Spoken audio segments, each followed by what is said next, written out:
का लोकप्रिय news channel news line में आप सभी दर्शकों का स्वागत है। शहर की ताजा तरीन खबरों के साथ मैं हूं मीरा। विस्तार के खबरों की ओर बढ़ने से पहले नजर डालते आज की सुर्खियों पर। राष्ट्रीय पोषण सप्ताह को लेकर उपायुक्त राहुल कुमार सिन्हा ने जागरूकता रथ को किया रवाना। जागरूकता रथ के माध्यम से लोगों को दी जाएगी पोषण संबंधी जानकारी। धान अधिप्राप्ति योजना में गिरिडीह को झारखंड में मिला दूसरा स्थान। जिला आपूर्ति पदाधिकारी गौतम कुमार भगत ने प्रेस वार्ता कर दी जानकारी। डीडीसी शशि भूषण मेहरा ने की तीसरी के कई गांवों में बागवानी व अन्य योजनाओं की जांच के बाद वीडियो को दिए आवश्यक दिशा निर्देश। और डाक विभाग ने किया मेगा कैंप का आयोजन। झारखंड डाक परिमंडल के निदेशक मुख्य रूप से मेगा कैंप में हुए मौजूद। अब खबरें विस्तार से। राष्ट्रीय पोषण माह को लेकर उपायुक्त राहुल कुमार सिन्हा ने समाहरण न्यायालय परिसर में हरी झंडी दिखाकर जागरूकता रथ को रवाना किया। बताया गया कि पोषण माह का उद्देश्य लोगों को पोषण संबंधी जानकारी देना है। पोषण अभियान के अंतर्गत राष्ट्रीय पोषण माह के सफल संचालन को लेकर शुक्रवार को समाहरणालय परिसर से उपायुक्त राहुल कुमार सिन्हा ने हरी झंडी दिखाकर जागरूकता रथ को रवाना किया। पोषण माह के उद्देश्य लोगों में पोषण संबंधी जानकारी व व्यवहार परिवर्तन है, ताकि कुपोषण के उन्मूलन में एक कदम आगे बढ़ा जा सके। इस दौरान गर्भवती माताओं को उनके खान पान की जानकारी देनी है, ताकि शिशु में कुपोषण को शुरुआती दौर में ही रोका जा सके। इसके साथ ही उपायुक्त ने कहा कि पोषण जागरूकता रथ शुरुआती दौर में विशेष रूप से वैसे प्रखंडों का भ्रमण करेगी जहां अति कुपोषण की समस्या है। वहां जाकर सैम मैम बच्चों तथा कुपोषण ग्रसित महिलाओं के बीच जन जागरूकता अभियान के माध्यम से उन्हें पोषण युक्त भोजन ग्रहण करने के साथ साथ शिशुओं में उचित पोषण स्तर को बढ़ावा देने के लिए माताओं को स्तनपान के साथ ऊपरी आहार के महत्व के विषय में जानकारी प्रदान करेगी। पूरे जिले में राष्ट्रीय पोषण माह का प्रारंभ किया गया है।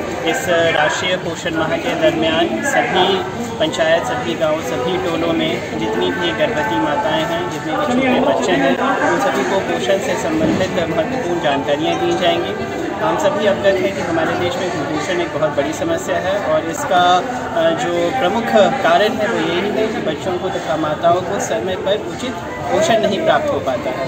तो हर घर में, हर टोले में यह रथ जाकर जागरूकता फैलाने का कार्य करेगा कि किस प्रकार के पोषण तत्वों का सेवन माताओं को तथा बच्चों को करना चाहिए।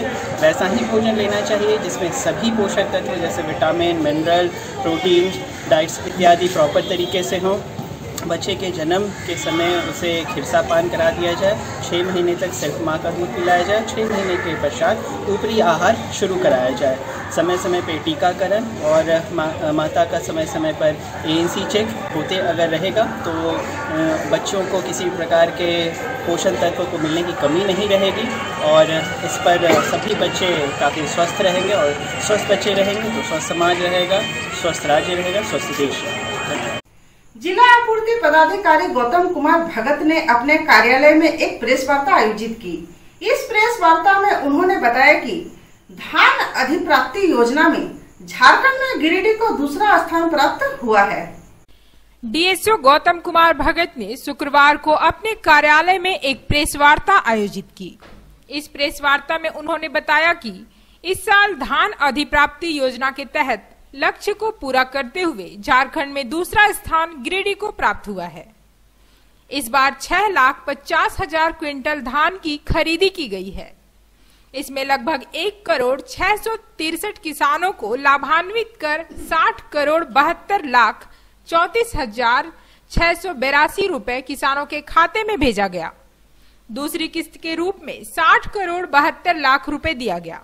बोनस के रूप में 11,83,00,000 का भुगतान किया गया है। इस बात के लिए एसडीओ गौतम कुमार भगत ने उपायुक्त सहित पूरी टीम को बधाई दी है। यह धान अधिप्राप्ति को लेकर हम लोग आज एक प्रेस कॉन्फ्रेंस आयोजित किए हैं, जिसमें धान अधिप्राप्ति के संबंध में हम लोग जानकारी देंगे। खरीफ विपणन मौसम 2020-21 में गिरिडीह जिला में धान क्रय का लक्ष्य सरकार के द्वारा 2,70,000 क्विंटल दिया गया था। उसके आलोक में गिरिडीह जिला में हम लोग 6,50,000 क्विंटल धान का क्रय सफलतापूर्वक किए। उसके आलोक में हम लोग गिरिडीह जिला के 10,663 किसानों को लाभान्वित कर पाए हैं। इस आलोक में हम लोग किसानों को जो उसका राशि है, धान की राशि है, प्रथम किस्त के रूप में किसानों को हम लोग 60,72,34,682 रुपया भुगतान किए और सफलतापूर्वक किए। उसी के बाद हम लोग किसानों को द्वितीय किस्त के रूप में 60,72,34,682, साथ ही बोनस के रूप में 11,83,26,244 रुपये का भुगतान किए। इस प्रकार कुल मिला के हम लोग किसानों को 1,33,27,95,610 रुपये का भुगतान दिनांक 2 सितंबर 2021 तक सफलतापूर्वक कर दिए हैं। और इसके आलोक में पिछले वित्तीय वर्ष में जो धान का खरीदारी था उसके बारे में हम थोड़ा जानकारी देना चाहेंगे कि हम लोग पिछले वर्ष हम लोग को 1,30,000 क्विंटल धान क्रय का लक्ष्य दिया गया था। उसके आलोक में हम लोग 2,34,000 क्विंटल धान का खरीदारी किए थे और मात्र हम लोग 4,437 किसानों को इसका लाभ दे पाए थे। उस वर्ष की तुलना में हम लोग इस बार 4,15,184 क्विंटल धान का क्रय अधिक किए हैं, जो कि पूरे मिला के 176% में वृद्धि दर्ज की गई है। साथ ही हम लोग 6,226 किसानों को हम लोग लाभान्वित कर पाए हैं पिछले वर्ष की तुलना में। पिछला वर्ष हम लोग का जो क्रय हुआ था उसमें हम लोग 86,28,76,000 रुपये का भुगतान किसानों को किए थे और हम लोग जो किसानों को भुगतान किए थे उसमें इस वर्ष में काफ़ी वृद्धि हुई है, जो कि एक सरकार की ओर से जो अच्छी पहल ये रही कि हम लोग जैसे ही किसान से धान क्रय किए और पहला किस्त का भुगतान किए तो किसानों में उम्मीद जगी कि सरकार के द्वारा हम लोग को पैसा प्राप्त हो रहा है और पहला किस्त के रूप में हम लोग भुगतान किए 60,72,34,000 रुपये का भुगतान किए। इसमें किसानों में एक आशा जगी और सरकार के प्रति भरोसा हुआ और अधिक से अधिक किसान हम लोग का टर्नआउट हुए और हम लोग को रजिस्ट्रेशन कराए और हम लोग किसानों को पूरा राशि हम लोग भुगतान आज कर दिए हैं। अगर गलती से किसी किसान का अभी भी राशि गई है किसी कारणवश या तो कोई तकनीकी त्रुटि के कारण अगर रुकी हुई है तो उसको हम लोग अविलंब समाधान कर देंगे। लेकिन हमारे तरफ से PFMS के माध्यम से 1,33,27,00,000 रुपया का भुगतान कर दिया गया है। डीडीसी शशि भूषण मेहरा ने शुक्रवार को तीसरी प्रखंड के कई गांवों में बागवानी एवं अन्य योजनाओं की जांच की। जांच में कुछ खामियों को देखते हुए उन्होंने तीसरे वीडियो को कई निर्देश दिए। डीडीसी शशि भूषण मेहरा ने शुक्रवार को तीसरी प्रखंड के खिजरी और कटपोक पंचायत में बागवानी, टीसीबी, दीदी बगिया और कूप योजना निर्माण की जांच की। इस दौरान कई योजनाओं में खामियां पाई गई। श्री मेहरा बिशुनपुर, डहुआटांड़, दुधपनिया और खतपोक गांव में जांच के बाद प्रखंड मुख्यालय पहुंचे। उन्होंने कहा कि बागवानी पूरा होने के बाद वहां बोर्ड लगाना था जो लगा हुआ मिला है, लेकिन बागवानी योजना में खाद नहीं डाला गया, फेसिंग भी ठीक से नहीं की गई। उन्होंने बीडीओ को सुधार करने का निर्देश दिया। मौके पर बीडीओ संतोष प्रजापति, जेई संजय साव, वीरेंद्र कुमार, राजीव कुमार, उप मुखिया कुणाल सिंह, कपिल यादव व कई कर्मचारी मौजूद थे। निरीक्षण में जो कमियां थी उसको ऑन द साइट बताया गया कि किसमें वीडिंग करना है, निकाई गुड़ाई करना है, पौधा के नजदीक खाद देना है, कब देना है, कैसे करना है, कैसे फेंसिंग कंप्लीट करना है, कहीं कहीं पर हम लोग को बोर्ड नहीं मिला तो बोर्ड लगाने के लिए कहा गया कि वो फर्स्ट इंफॉर्मेशन है। जरूरी है कि किस योजना से ये काम हो रहा है, इसमें जागरूकता आती है लोगों को, दूसरे लोग भी समझ जाते हैं कि ये फलना योजना है। ऐसे लोगों को पता नहीं चलता है। तो जो कमियां थी, टीसीबी को देखा, प्लांटेशन को देखा, फिर एनएसएपी के तहत एक महिला को जिसको पेंशन मिलता था उसके बारे में बातचीत की, फिर 15वीं 14वीं वित्त के योजनाओं को देखा। उसमें कहा गया कि बोर्ड वोट लगा कमी थी, उसको कहा गया कि जल्द से जल्द उसको ठीक करें। डाक विभाग द्वारा शुक्रवार को एक मेगा कैंप का आयोजन किया गया। कार्यक्रम में झारखंड डाक परिमंडल के निदेशक मुख्य रूप से मौजूद थे। डाक कर्मचारियों के सेवानिवृत्ति प्राप्त करने के बाद मिलने वाले पावना व पेंशन निर्धारण को उनके सेवानिवृत्ति के साथ ही लागू करने के उद्देश्य से मेगा कैंप का आयोजन किया गया। उक्त बातें निदेशक झारखंड डाक परिमंडल के निदेशक लेखा रिजवान अहमद ने शुक्रवार को डाक अधीक्षक गिरिडीह कार्यालय में पत्रकारों को बताया। श्री अहमद ने कहा कि डाक कर्मचारियों के सेवानिवृत्ति के बाद पावना व पेंशन के मामले काफी लंबित रहते हैं, जिस कारण सेवानिवृत्ति के बाद भी कर्मचारियों को विभाग के चक्कर लगाना पड़ता है।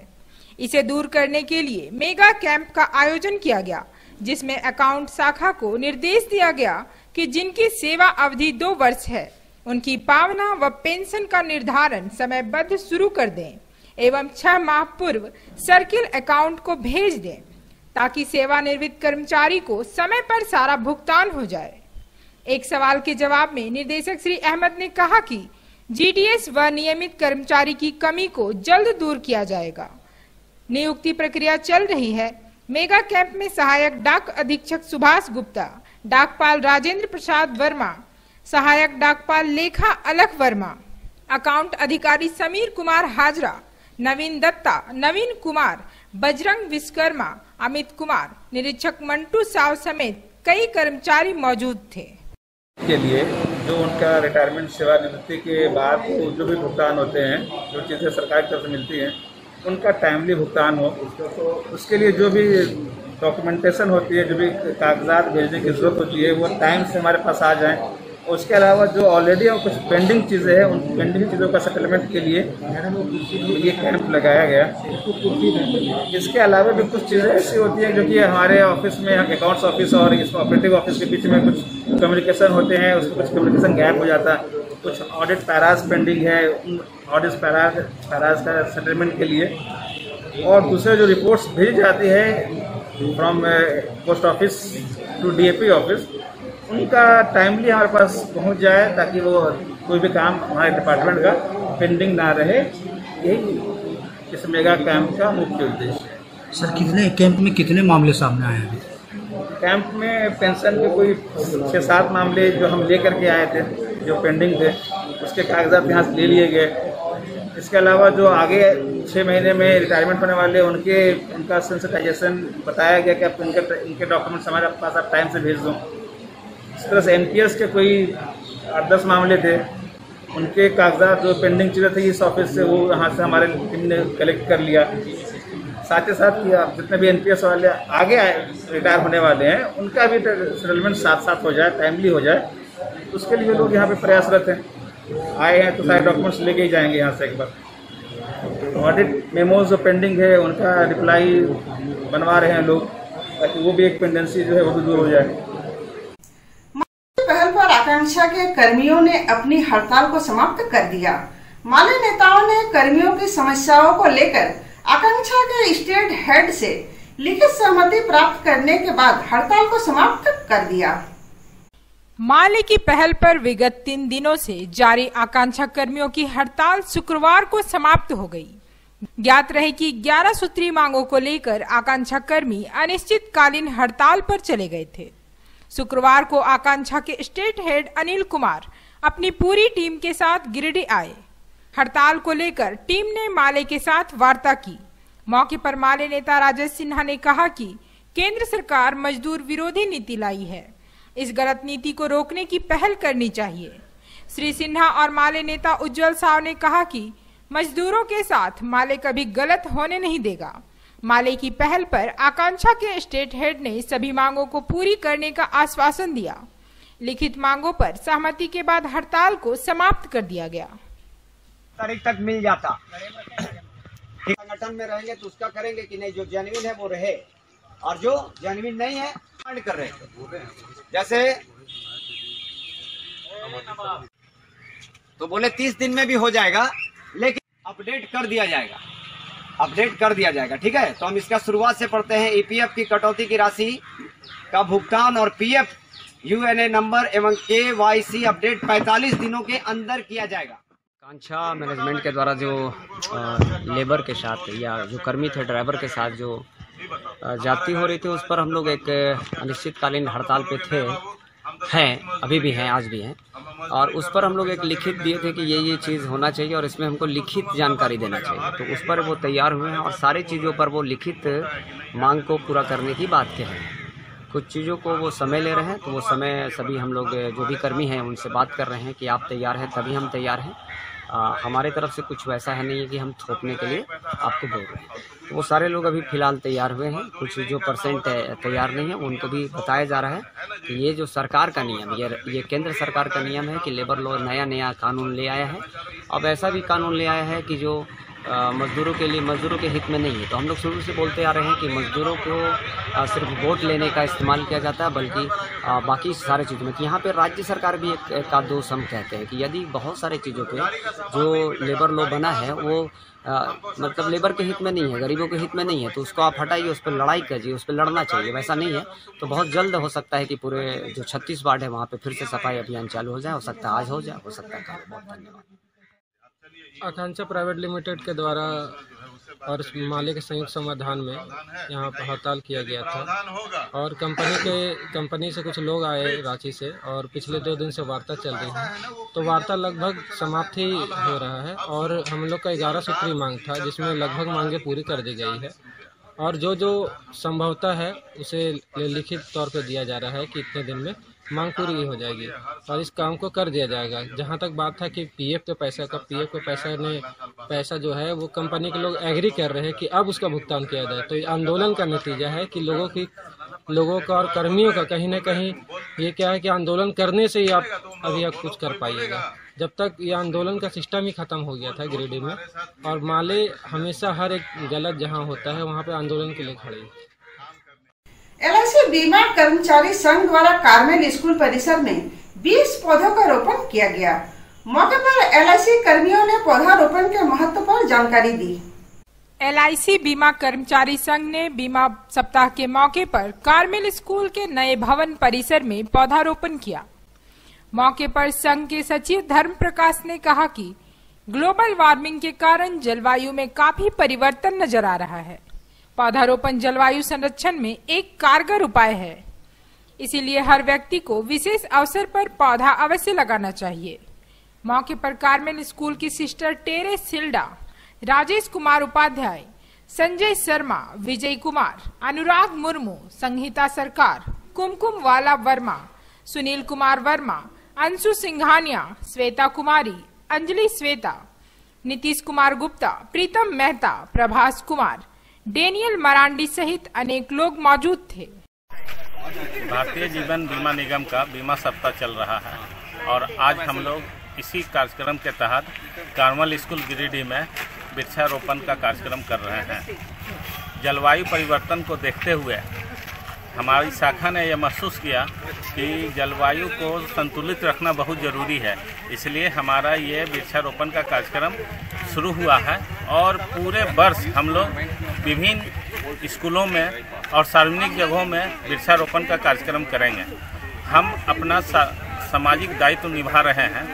हम सभी जानते हैं कि एलआईसी बीमा व्यवसाय के साथ साथ सामाजिक कार्य भी करती है और एलआईसी का जो निवेश है वो इस देश के इंफ्रास्ट्रक्चर डेवलपमेंट में अतुलनीय है। इसलिए हम लोग देश के विकास में अपना अहम योगदान देते आ रहे हैं और आगे भी हम लोग का ये प्रयास रहेगा कि अपने कामों के द्वारा देश और समाज के निर्माण में अपना अहम योगदान दें। सिमराडी और चीनो में अवैध पत्थर उत्खनन करने का ग्रामीणों ने विरोध किया है। इस बाबत ग्रामीणों ने एसडीएम को एक आवेदन देकर उत्खनन पर रोक लगाने की मांग की है। डुमरी थाना क्षेत्र के सिमराडी एवं चीनो के सीमांकन के समीप रैयत भूमि में पत्थर उत्खनन किया जा रहा है। उत्खनन माफियाओं द्वारा उक्त जमीन पर अवैध कब्जा कर वहां पत्थर उत्खनन कर अवैध तरीके से पत्थर निकालकर एक स्थान से दूसरे स्थान पर भेजा जा रहा है। इतना ही नहीं, उक्त भूमि पर लगे कुछ जीवित पेड़ों को भी काट दिया जा रहा है। दर्जन से अधिक रैयतों एवं स्थानीय लोगों ने इस अवैध उत्खनन कार्य पर रोक लगाने हेतु संयुक्त हस्ताक्षर कर युक्त आवेदन डुमरी एसडीएम को दिया है। हालांकि अब तक प्रशासनिक स्तर पर किसी तरह का निरीक्षण नहीं किया गया। ऐसे में अपनी जमीन पर हो रहे अवैध पत्थर उत्खनन कार्य पर रोक लगाना रैयतों एवं स्थानीय लोगों के लिए सिर्फ आवाज बनकर रह गई है।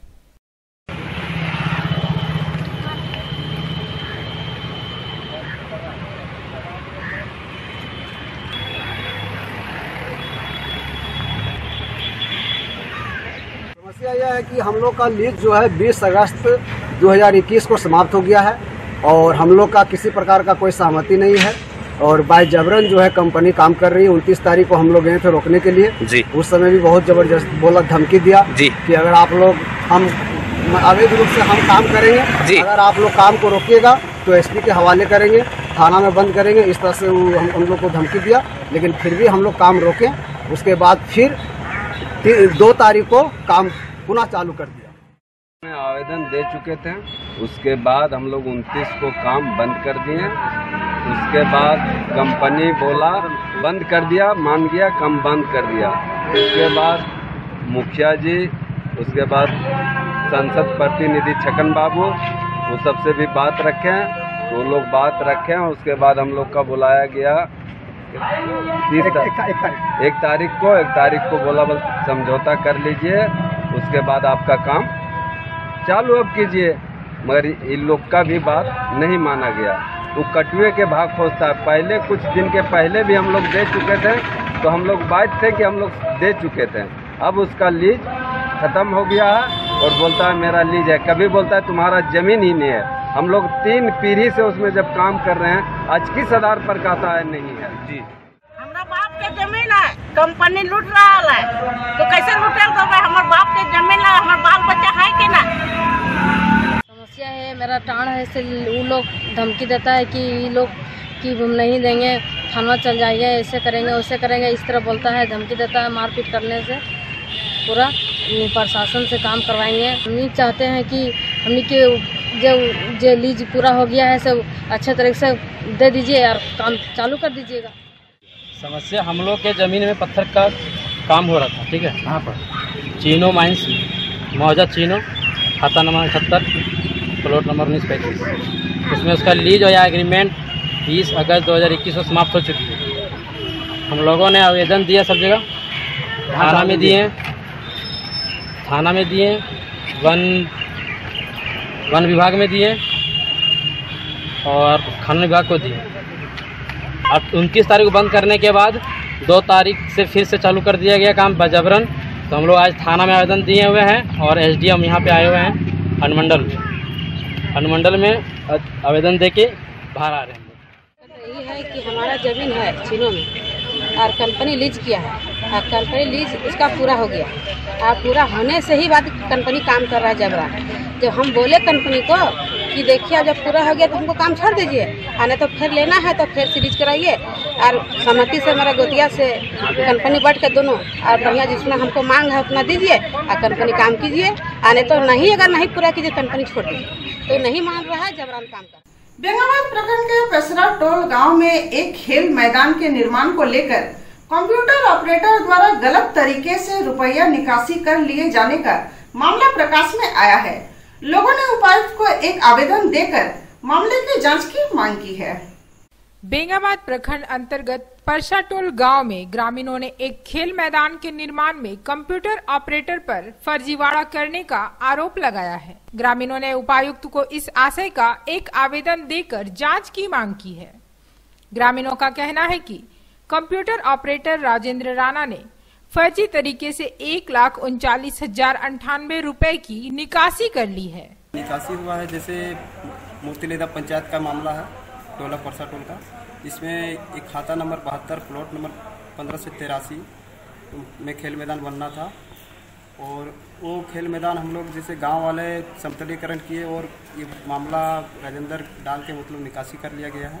राजेंद्र कुमार राणा वो कंप्यूटर ऑपरेटर हैं, कार्यरत काम करें मतलब बेंगावत प्रखंड में।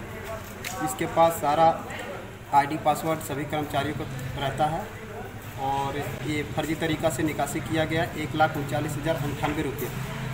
और इस हम मांग करते हैं कि जांच पड़ताल ठीक ढंग से हो। और ये आवेदन हमने डीसी साहब को दिए हैं, डीडीसी को दिए हैं और अंतिम में मैं बीडीओ साहब को दिया हूँ। मैं आग्रह करता हूँ कि सही जांच पड़ताल होकर कानूनी कार्रवाई किया जाए। संतुलीकरण जो है सो पूरा गांव वाले करवाया है। अच्छा। और ये फोटो शायद खींच रहा था, तभी कोई आदमी देखा गांव वाले, बोले क्या करेगा, तो बलगाने लगा। तो उसी में ये लोग छानबीन किया तो पता चला कि नहीं, ये कोई फंड है संतुलीकरण का, इसमें 1,39,088 रुपया निकासी हो चुका है। तब से कौन निकासी किया है? राजेंद्र राणा परसा टोल ग्रामीण उसका पैसा निकासी करके खत्म कर लिया। हम लोग को पार्टी में पता लगा, कानूनी इंक्वायरी में हम लोग। कौन निकासी कर लिया? राजेंद्र। कहाँ क्या करता है वो? ऑपरेटर है। कहाँ पर? बेंगावत प्रखंड। इस बाबत मोतीलेदा के प्रभारी मुखिया रामकुमार वर्मा ने बताया कि मामले की जांच की जा रही है। वीडियो मोहम्मद कयूम अंसारी ने कहा कि आवेदन मिला है, जांच की जा रही है। यह मामला मेरे संज्ञान में आया है। एक ऑपरेटर है राजेंद्र राणा, जो प्रखंड कार्यालय में लिपिक के पद पर पदस्थापित है और यह खेल मैदान उसी के आवास के बगल में स्थित है। और इस खेल मैदान की स्वीकृति हम लोगों ने दिया था और कुछ काम भी हुआ था। और अभी एकाएक जब मेरे सामने आया कि 1,39,000 रुपये की निकासी भुगतान हो गया है, तो हम दंग रह गए। और फिर मैंने ग्रामीणों के द्वारा दिए गए आवेदन पर अनुशंसा कर दिया कि उस ऑपरेटर की सेवा समाप्त कर दी जाए। फिर भी मैंने उसे बुलाकर पूछा तो, और उसके पास से कुछ मैंने मास्टर रोल लिया, जो मास्टर रोल का छाया प्रति है। मूल प्रति संभवतः अभिलेख में संधारित किया गया हो। मैंने रोजगार सेवक को भी अभिलेख उपस्थापित करने को कहा है। अभिलेख देखने के बाद ही पता चल पाएगा कि उस मास्टर रोल में वित्तीय आदेश पारित हुआ है या नहीं। मैंने मजदूरों से बात किया तो उन लोगों ने कहा कि हम लोगों ने काम किया है। यह जांच का विषय है। पदाधिकारी जांच कराएं और दोषी व्यक्तियों पर कार्रवाई करें। इधर राजेंद्र राणा ने कहा कि उन पर लगाए सारे आरोप बेबुनियाद हैं। जी, इस खेल मैदान में मेरा कोई संलिप्तता नहीं है। इस खेल मैदान जो वहाँ हुआ है परसा टोल में, वो वहाँ का वार्ड सदस्य शंकर मंडल और गुड्डल मंडल करवाया है। हम उसमें ग्रामीण के तौर पर थोड़ा सा मदद किए उन लोगों को काम करने में, जिसके कारण आज हमको उसको उन लोग फंसाने का काम कर रहा है। जबकि जो कि गांव का आपसी रंजिश और आपसी झगड़ा के कारण मतलब हमको उन लोग इसमें संलिप्तता कर रहा है। और उन लोग दारू का भट्टी चलाता है, जिसका हम लोग कुछ विरोध किए थे, जिसके कारण आज उन लोग हम पर, जैसे अशोक मंडल है, शंकर मंडल है, अरुण मंडल है, किशोर मंडल है, इन लोग दारू का भट्टी चलाता है, जिसके कारण उसका विरोध करने के कारण आज हमको इन लोग फंसाने का काम कर रहा है, ताकि चाह रहा है कि इसको वहाँ से हटाया जा सके। इस तरह से हम करेंगे। तो ये पैसा निकासी हुआ है क्या? हाँ, पैसा निकासी हुआ है। पैसा काम हुआ है, जितना काम हुआ तो उसके अनुसार पैसा निकासी हुआ। उसका एमबी भी है और जियो टैग में गुड्डल राणा का फोटो है, जिसमें जो उस कार्य का मेन यही है। तीसरी गांव और धनबाद क्षेत्र की जलसहियाओं ने मानदेय की मांग को लेकर तीसरे विधायक बाबूलाल मरांडी के आवास का घेराव किया। साथ ही जलसहियाओं ने श्री मरांडी से आग्रह की वे विधानसभा सत्र में उनकी समस्याओं को रखे। तीसरी गांवा व राजधनवाड़ क्षेत्र की जलसहियाओं ने 22 माह से मानदेय नहीं मिलने को लेकर धनवाड़ विधायक बाबूलाल मरांडी के पैतृक आवास का घेराव किया। इस कार्यक्रम के बाद श्री मरांडी के अनुज राधे मरांडी को जलसहियाओं ने एक आवेदन सौंपा। साथ ही श्री मरांडी से विधानसभा सत्र में इस बात की आवाज उठाने की मांग की। मौके पर तीसरी प्रखंड अध्यक्ष नीलम कुमारी, महामंत्री रेखा रानी, बेबी खातून, खुशबू खातून, किरण देवी, सावित्री देवी सहित अन्य कई सहिया मौजूद थीं। हम लोग को 22 महीना से मानदेय नहीं मिला है और सभी जलसैया आक्रोशित में है।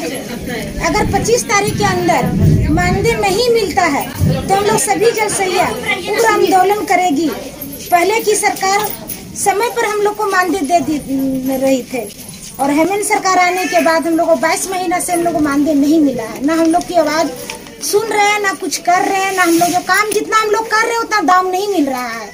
हम लोग को ड्रेस नहीं मिला है, हम लोग को मानदेय नहीं मिला, हम लोग को प्रोत्साहन राशि नहीं मिल रहा है, हम लोग को पानी जांच किया हुआ नहीं मिल रहा है। हमने कोई तरह का काम हम लोग कर भी रहे हैं तो उसका दाम नहीं मिल रहा है। लोग सभी जलसैया बहन सत्ता पक्ष और सत्ता विपक्षी के पास आज धरना प्रदर्शन पे हैं अपनी मांगों को लेकर। आज से 22 महीना से हमारा मानदेय बकाया है। स्वच्छ भारत मिशन खत्म हो चुकी है, उसका प्रोत्साहन राशि 1% कंटीजेंसी थी वो, और हमारा जो काम है उनको लेके आज हम लोग ज्ञापन यहाँ पे विधायक सर के पास सौंपने आए हैं ताकि विधानसभा जो सत्र चल रही है वो हमारी मांगों को विधानसभा सत्र में रखे। अगर विधायक सर रखते हैं तो 25 को तो उन्हें फूल भेंट करने के लिए हम आएंगे, और अगर नहीं रखते हैं तो फिर अपना क्षोभ हम लोग प्रकट करेंगे। 25 सितंबर को हम लोग फिर से विधायक सर के घर के पास आएंगे और अपना क्षोभ प्रकट करेंगे। और इस 22 महीने का मानदेय ना मिलने के कारण हम लोग अपने विधायकों के पास धरना प्रदर्शन आवाज पर किए हैं। इसमें जो भी है प्रोसीड उसमें सौंपा गया है, लेकिन ये भी है कि 25 तारीख तक ना मिलने के 25 तारीख तक के अंदर ना मिलने के कारण हम लोग 25 तारीख को फिर धरना प्रदर्शन अनिश्चितकालीन भूख हड़ताल किया जाएगा। जम्मू प्रखंड के सियाटासी दिलीप राम के भाइयों ने उनकी जमीन हड़प कर दूसरे व्यक्तियों को बेच दी है। दिलीप राम ने जिला प्रशासन से मामले की जांच कर न्याय की गुहार लगाई है। जमुआ प्रखंड के सियाटार निवासी दिलीप कुमार राम अपने पिता पोखर राम की जमीन को अपने सगे भाइयों से हासिल नहीं कर पा रहे हैं। इस बात को लेकर विगत 3 सालों से विवाद चल रहा है। कई बार ग्रामीणों व जिला प्रशासन के अथक प्रयास के बावजूद दिलीप राम को उसके भाइयों से जमीन नहीं दिलाया जा सका है। दिलीप राम ने पुलिस को आवेदन देकर 144 धारा लगाने की अपील की थी, परंतु उसके भाइयों ने उस जमीन को ही बेच दी। उनके भाइयों ने इस जमीन को सदानंद प्रसाद वर्मा को बेच दी। बहरहाल दिलीप राम के भाइयों ने उनके साथ धोखाधड़ी कर उन्हें जमीन में हिस्सेदारी नहीं दी। उन्होंने जिला प्रशासन से मामले की जांच कर न्याय की गुहार लगाई है।